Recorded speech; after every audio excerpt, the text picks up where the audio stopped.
y tres, nos fuimos. ¡Mi voz, la que está gritando! ¡Mi voz!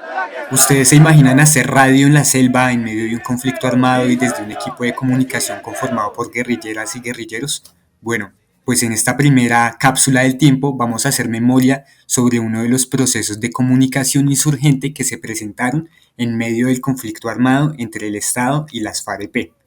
Hablamos de Radio Voz de la Resistencia, un medio de comunicación clandestino conformado por guerrilleras y guerrilleros que bajo las instrucciones del Estado Mayor de las FARC llevaban a cabo tareas de difusión y periodismo que buscaban contrarrestar la información de los medios de comunicación tradicionales y a su vez promover el pensamiento revolucionario en la sociedad. Para ello contamos con la entrevista de una de las personas que hizo parte del equipo de comunicaciones. Hablamos de Jesús Díaz, quien actualmente conforma una de las emisoras de paz y que en su momento pudo hacer parte del equipo de Radio Voz de la Resistencia. Sí.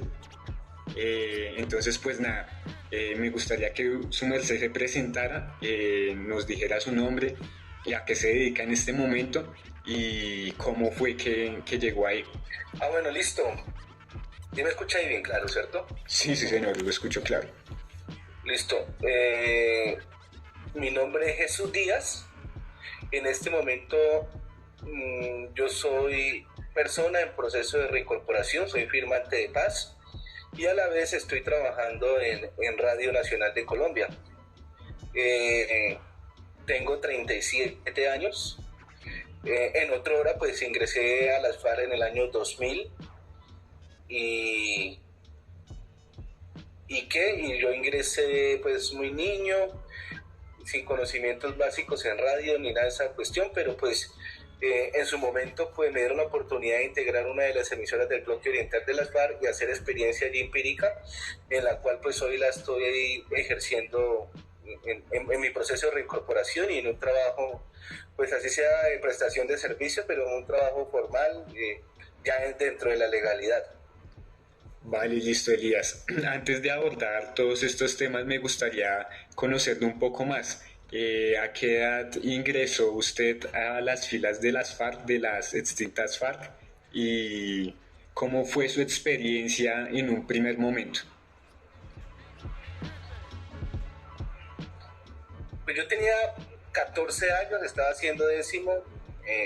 Yo vivía en Villavicencio, Meta, porque yo nací en Acacías, en el departamento del Meta. Yo tenía 14 años y yo una vez fui de vacaciones con un familiar a La Julia, ¿sí? Más o menos pues, en diciembre me fui de vacaciones y pues no volví. Me enamoré por allá de los fusiles, del ambiente que en ese momento había en la zona de distensión, porque en ese momento se están adelantando diálogos con el expresidente Andrés Pastrana, en los 5 municipios que se despejaron en ese momento para realizar esos diálogos, como fue San Vicente del Caguán, La Julia, Vista Hermosa, La Macarena y Mesetas Meta, creo, en ese momento.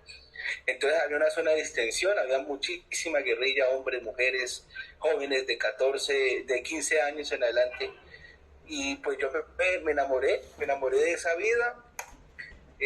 Me decían, pues, a mí nadie me obligó a ingresar, yo tomé la decisión propia, y pues desde ahí parte pues toda la historia para estar aquí en la radio pública, porque como le decía, ejercí muchas tareas dentro de la organización, entre ellas pues como, no sé, orden público y también trabajo político organizativo, y una de ellas fue también ingresar a ser parte de las emisoras de Voz de la Resistencia que trabajaban en la clandestinidad de las montañas, en la cordillera oriental. Bien, hablemos un poco más sobre este tema. ¿Qué fue Radio Voz de la Resistencia y qué significado y cuál era el objetivo que tenía esta emisora dentro de las FARC? Pues Voz de la Resistencia era una emisora que se había proyectado dentro del plan estratégico de las FARC, ¿sí? En la 7ª, 8ª conferencia se organizaron o se hizo un plan de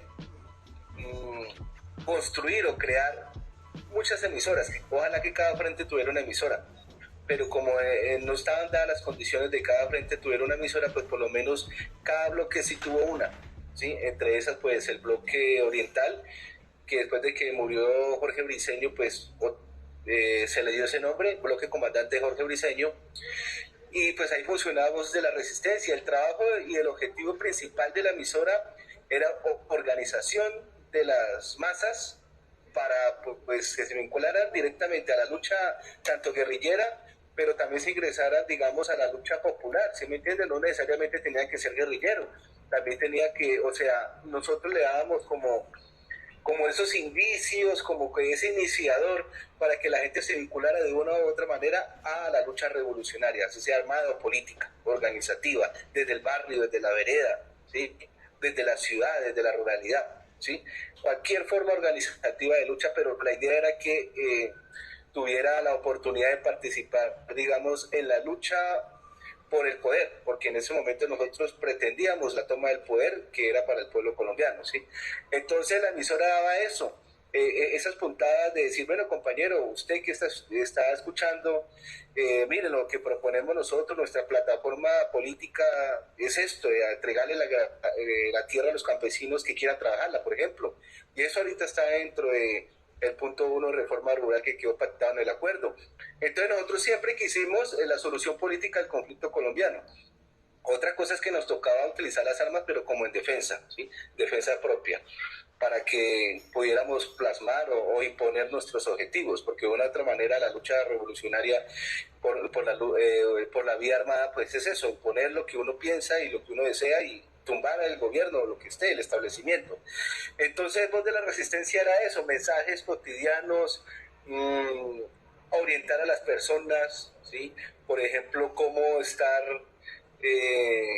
dentro de las veredas seguros, por ejemplo, tomar muchas medidas de seguridad, porque, por ejemplo, en esos tiempos, en el año 2000, había muchas incursiones paramilitares, ¿sí?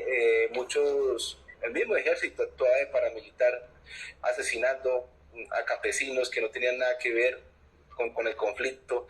Entonces nosotros invitábamos y enseñamos a la gente cómo estar prevenidos ante cualquier esa situación, tener muchas medidas de compartimentación, el secreto, para que también nuestros colaboradores prácticamente no corrieran peligro, ¿sí me entiende? Porque muchas veces si uno no toma medidas de salvaguardar la vida propia, pues entonces ahí es donde vienen las dificultades y donde están las muertes y los asesinatos.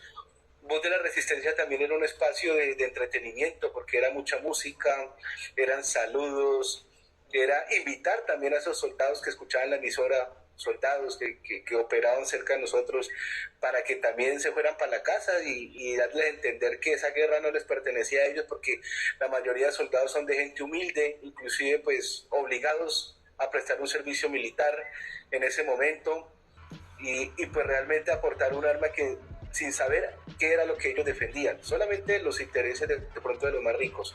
Eso era lo que más o menos funcionaba en Voz de la Resistencia, era todo un mensaje político constante, ¿sí? De organización y lucha, con el entretenimiento, como le decía, con información, con noticias, con mucha música, espacios dedicados, por ejemplo, a las mujeres, ¿sí? Especialmente a las mujeres, donde se tocaban problemáticas de la mujer, de violencia sexual, de género, todos esos temas que pues hoy día están de moda, por ejemplo, cómo las mujeres también pueden ser líderes y lideresas, ¿sí me entiende? Que no es la típica mujer que se queda cocinando en la finca o en la casa o sometida a la imponencia de los hombres o el machismo, sino que también tienen esa capacidad de ser líderes. ¿Sí? Todo eso nosotros les damos a conocer a las mujeres.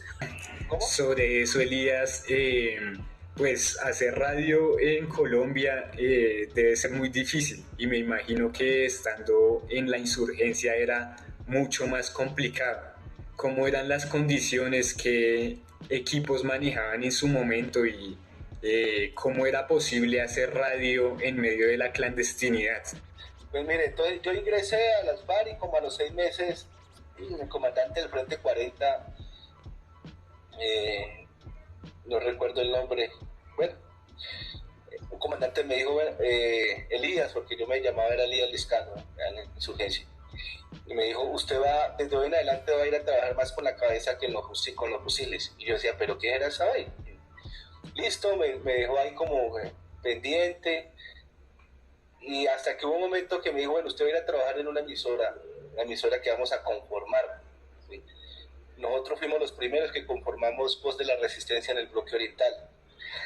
Yo ni idea, ni me imaginaba cómo sería eso. En ese momento le digo que hubo unos días que trabajamos en zona de despeje, pues no había problema de enemigos ni nada de esa vaina. Eso se fue dando con el pasar del tiempo, que se acabó la zona y todo eso. Nos tocó movilizarnos.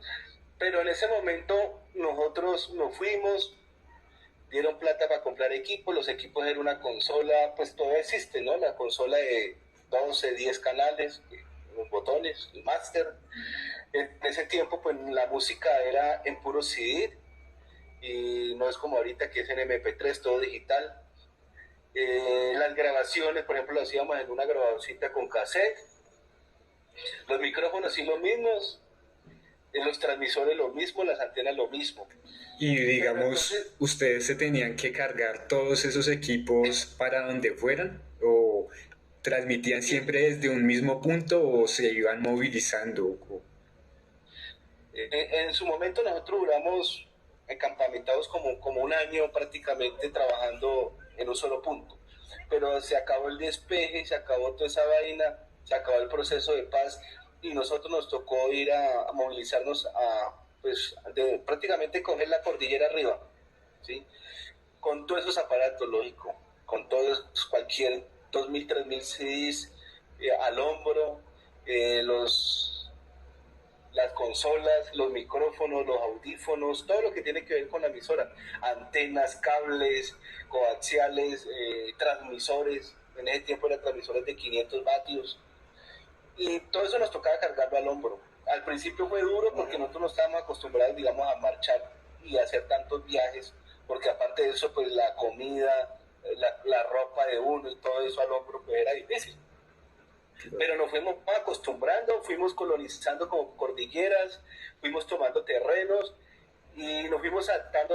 Había un poco de tiempo hasta que hubo la manera de digitalizar la emisora y convertir toda esa música en archivos MP3, y entonces ya aliviáramos muchísimo peso. Ya nosotros 6 personas cargábamos la emisora, por ejemplo.